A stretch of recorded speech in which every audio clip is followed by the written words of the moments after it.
Vamos a hablar de documentos contractuales, de cierre semestral. Estamos empezando un nuevo mes. Tenemos que tener claro qué vamos a hacer económicamente, con los números, cómo los vamos a proyectar y cómo vamos a cerrar el semestre.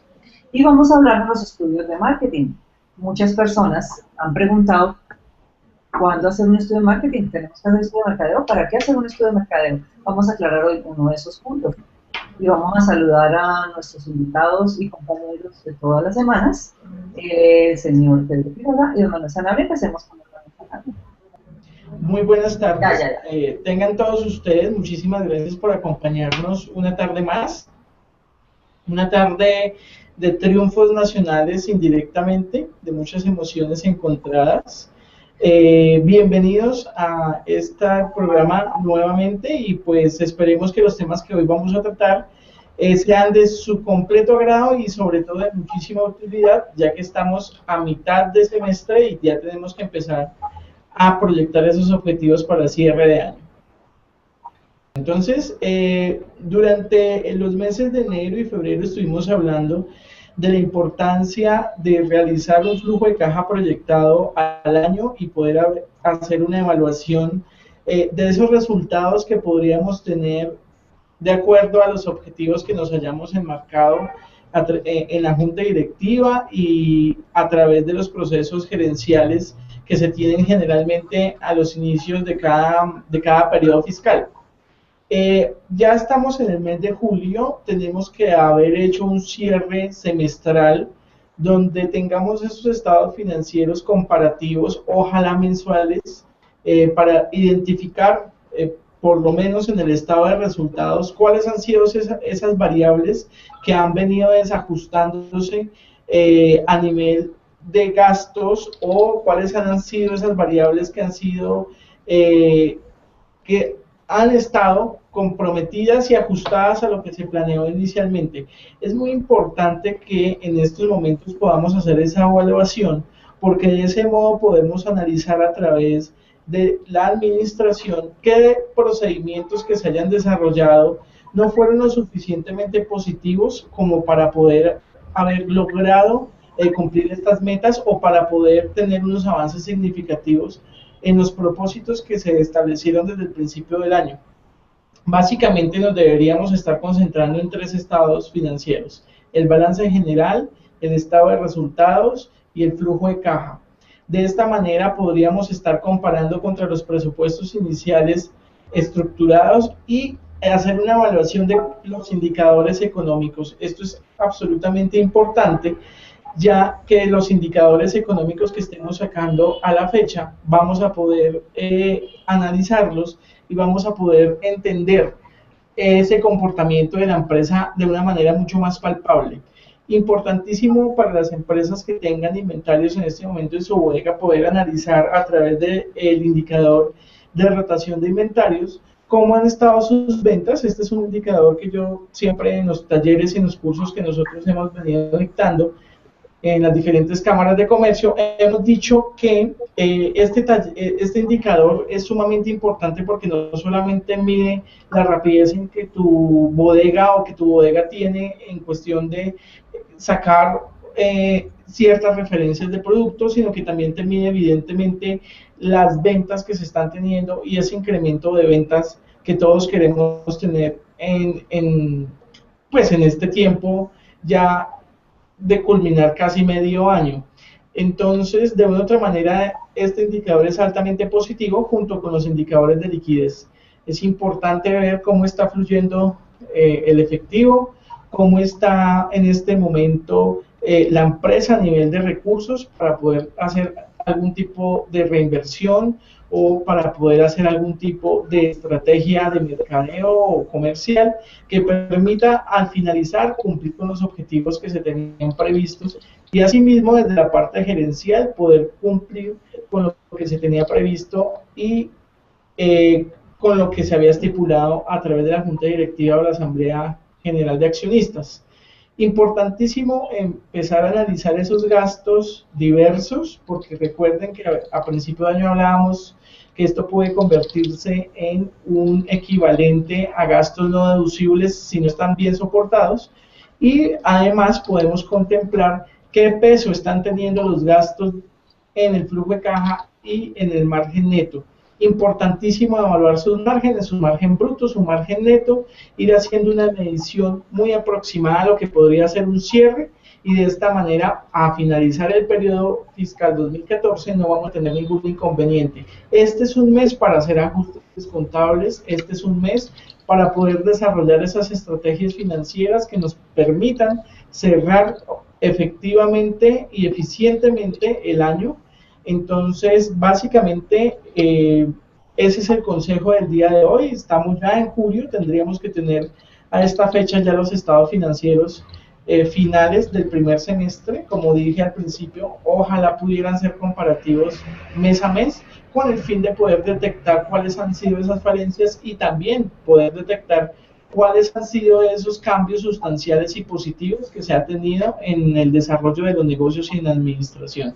Entonces, ese es mi consejo para el día de hoy. Tengan en cuenta que estos meses que quedan se pasan muy rápido, prácticamente que diciembre es un mes de muchas ventas, sí, pero que en la parte financiera tiene cierta carga laboral, cierto tipo de trabajo por el cierre fiscal, y que no nos va a permitir analizar, como lo estamos haciendo en estos periodos, de forma más tranquilos, todo lo que tiene que ver con el componente financiero de la empresa.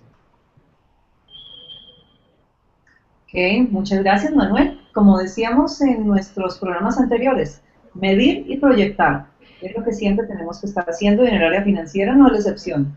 Tenemos que medir qué es lo que hicimos y proyectar los gastos que vayamos a tener desde ahorita. Con eso, pues cada mes va a ser mucho más tranquilo. El tema de estudio de mercadeo. ¿Cuándo creen que debemos hacer estudio de mercadeo? ¿En qué momento? Hay varios puntos y varias épocas dentro de la empresa en que podemos y debemos hacer estudio de mercadeo.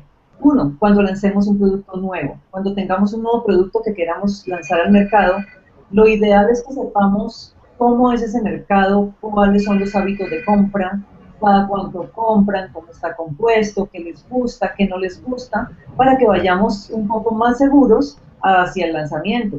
También hay otros estudios que se llaman focus group, que se hacen cuando queremos conocer la opinión del target, o sea, el público objetivo hacia el producto que vamos a lanzar. Lo hacemos normalmente cuando el producto es algo nuevo, cuando es una nueva categoría, cuando es un nuevo sabor, si estamos hablando de productos de consumo. Aquí lo que hacemos es que reunimos a un grupo del público objetivo. Un ejemplo, digamos que vamos a lanzar un vino especial y que los usuarios son hombres y mujeres ejecutivos, porque pues es de cierto nivel, entre 25 y 50 años. Reunimos algunas personas de este grupo objetivo, le damos a probar el producto y se hacen unas salas especiales donde yo sí te veo, pero tú no me ves. Donde nosotros los que estamos haciendo el estudio nos damos cuenta de las reacciones de las personas cuando prueban el producto, cuando se les hacen algunas preguntas y cuando se dejan solos. Normalmente cuando alguien tiene gente preguntándole de algo específico, no es tan real la respuesta que da. Cuando la gente está sola, las respuestas son reales. Y hay respuestas no verbales que son muy importantes en el conocimiento de la opinión que puedan tener del producto. Hay otra clase de encuestas, para que la tengan en cuenta también, que son encuestas a profundidad. Las encuestas a profundidad se hacen con un público muy poquito, muy sesgado, muy segmentado, y se hacen charlando con la gente. Por lo mismo que les hablaba anteriormente, es diferente cuando una persona nos detiene en la calle con un cuestionario de 5 o 10 preguntas y sencillamente le contestamos por salir del paso, a cuando podemos tener una charla muy profunda con cada uno y hablamos y buscamos cómo profundizar en su sentimiento y en su concepto de cada producto. Si yo me sentara ahorita en la calle, mentira, si saliera a hacer una encuesta de fútbol, me contestarían algo muy de afán. Pero si yo me siento con Pedro, que es tan fanático del fútbol, sé que voy a aprender muchísimo, sé que él va a contarme cosas y me va a transmitir su sentimiento acerca del equipo ganador, del que perdió, de lo que está sintiendo, de por qué, lo que él decía hace 8 días, por qué sí debemos estar conectados con el fútbol. Es algo más de sentimiento, es algo más de llegarle al ser humano. Estas encuestas son muy especiales y se van a hacer, son un poco más costosas porque pues yo me voy a reunir con alguien, no es lo mismo que hacer preguntas en la calle, pero son muchísimo más efectivas. Alguien me decía, un cliente, no, pero es que si tú me haces 100 encuestas con 100 personas no me entero si mi público objetivo son 5 millones de personas. En estadística, esto se maneja como una tendencia. Entonces no se preocupen si sus encuestas no son de 8 millones de personas. Si se dan cuenta cuando sacan estudios de tendencias, por ejemplo, con los candidatos presidenciales, es una tendencia, eso marca la tendencia. Pueden ser 10 personas, pero un grupo pequeñito marca una tendencia. Y es hacia dónde va como el deseo de votación, por ejemplo, hablando de los candidatos, hacia dónde está marcando. Y eso es lo que nos está marcando normalmente y lo que sacamos en los estudios. Entonces,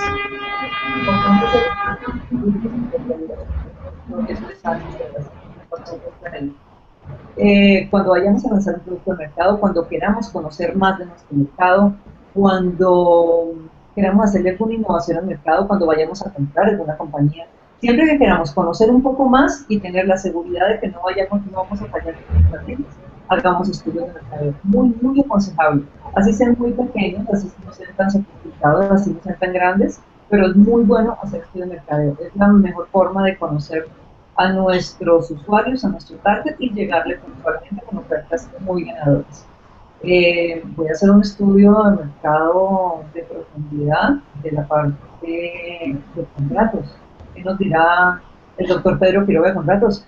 Muy buenas tardes, Quiroga, bienvenido. Hola. Hola Dora, hola Manuel, hola a todas las personas que están martes en nuestro programa. Bueno, les voy a hablar hoy de un tema que tocamos en la conferencia que hicimos en Cámara de Comercio y que fue, digamos que, de mucha receptividad por los participantes. También es un tema que llevamos aplazándolo para decirlo en este programa varias semanas. Me parecía importante meter este tema para complementar el último tema del que habíamos hablado, que era el de las facturas, y se llama documentos contractuales. Muchas veces los empresarios nos limitamos a expedir facturas y digamos que con la expedición de la factura quedamos, ¿cómo decirlo?, satisfechos por el negocio que se está haciendo. Pues bien, la factura simplemente representa el valor del negocio que se está haciendo y no formaliza como tal la relación contractual que tenemos con nuestro cliente. El contrato que nosotros hagamos con nuestro cliente es el que va a dar la formalidad al negocio que estamos haciendo y es el que va a permitir que tengamos ciertas pautas, tanto de entrega, como de recibimiento, como de pagos, como de cuestiones en caso de incumplimiento, etc. Lo que les quiero decir es que la factura no puede comprender, no puede ser el documento contractual de sus negocios. Si usted va a hacer un contrato de suministro, un contrato de una, de pronto, de un diseño, un contrato para realizar una auditoría, un contrato para realizar una obra. Si usted va a realizar estos trabajos o si va a hacer algo que sea de pronto de ejecución sucesiva, que es lo que llamamos, que se prolonga por un espacio de tiempo y que no es de acción inmediata, de efecto inmediato como una compra-venta de algún artículo. Se los pongo un ejemplo, digamos, si yo vendiera zapatos, pues no tengo que suscribir un contrato para la venta de los zapatos porque es de ejecución instantánea. Simplemente pues la factura formaliza el negocio.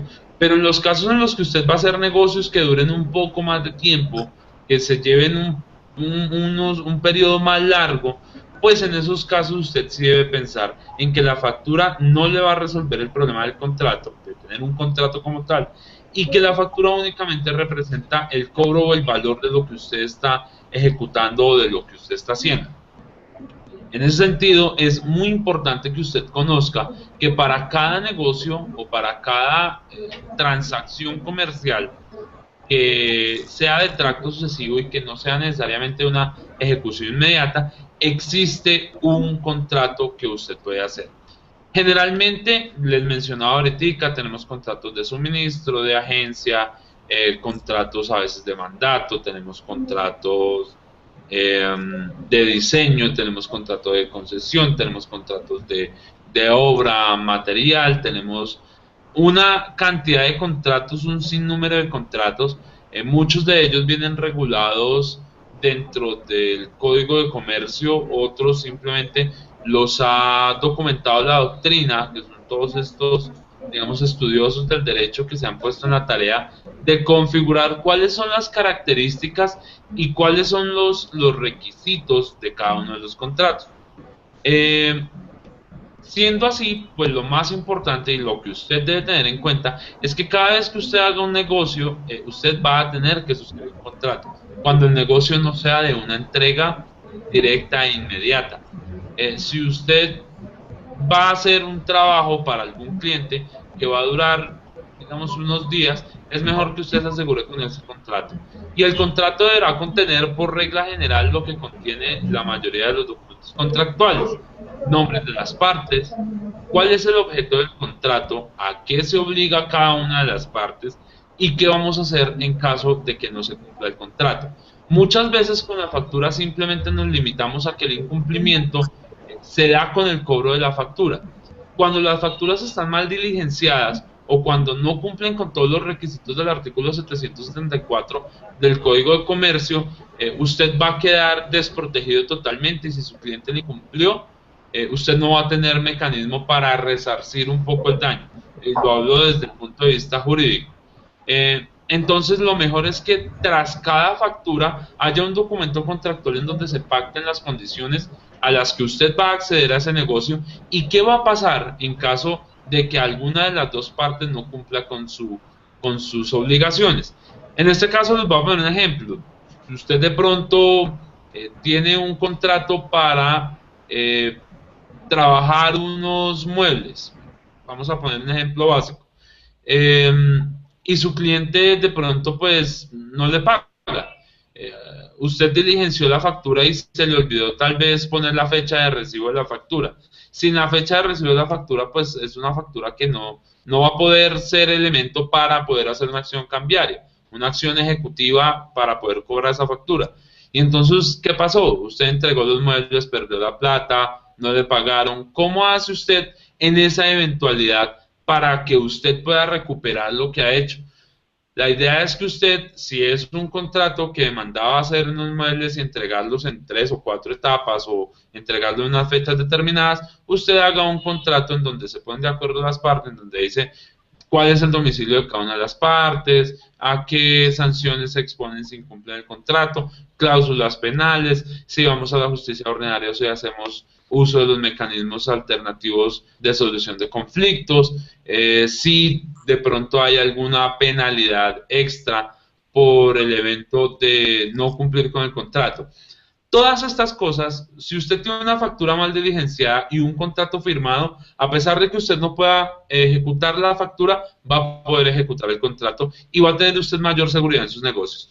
Recuerde que, como hemos advertido acá, cuando usted planea los negocios antes de que salgan bien o que salgan mal, va a tener mayor seguridad en la, digamos que en la ejecución de sus contratos, en la ejecución de sus negocios, y va a mantener una relación excelente con su cliente porque le va a brindar una seguridad que una factura no le da a ninguna de las dos partes. La recomendación, señores, es que simplemente nos ayudemos. Los contratos, los formatos de contratos están ahí, muchos están en la web. Asesórense de un abogado cuando deban hacer un contrato que de pronto les demande un poquito de condiciones técnicas que ustedes quieran plasmar, que quieran manejar, que quieran detallar unas cosas de unas obligaciones muy puntuales en el contrato, y no se queden simplemente con expedir una factura. Siempre, siempre, siempre la mejor forma de respaldar una factura o la mejor forma de asegurar que les van a pagar una factura es a través de la suscripción de un contrato. Entonces, pues esa es nuestra recomendación. Esperamos que les sirva de mucha ayuda y pues tengan en cuenta que todos estos contratos pueden hacer digamos, si su giro, el giro de sus negocios se da siempre más o menos como en la misma tónica, pueden hacer un contrato, decirle a su abogado de confianza que les ayude con un contrato marco, que ustedes solo tengan que diligenciar cada vez que uno de estos clientes pues llegue a su oficina. Esto es lo que hacen los grandes empresarios y eso es lo que nosotros también tenemos que empezar a aplicar en todas nuestras empresas. Muchísimas gracias, Pedrito. Muy importante, de verdad que es muy importante, lo digo por experiencia propia. Es muy importante tener en cuenta todos estos datos que dijo el abogado porque se salva una empresa de muchas cosas que al comienzo, lo que decía es muy cierto. Cuando empezamos cualquier relación, todo es felicidad, todo es bonito, pero es mejor estar seguros y pensar que en algún momento puede pasar algo y en ese momento que pase algo estemos protegidos. Muchas gracias a ustedes por estar con nosotros hoy. Nos vemos dentro de 8 días. Esperamos que dentro de 8 días estemos en otro lugar mágico para que Manuel haga la publicidad respectiva a cada igual. Le encanta hacer eso. Sí, yo soy el propio. No olviden que nos encuentren en YouTube buscando Rescate Empresarial. Nos pueden dejar ahí mismo en YouTube sus comentarios, preguntas, que con muchísimo gusto estaremos muy pendientes de resolver. Por hoy no es más. Muchas gracias y nos vemos dentro de 8 días. Hasta luego. Muchas gracias a todos, muy amables.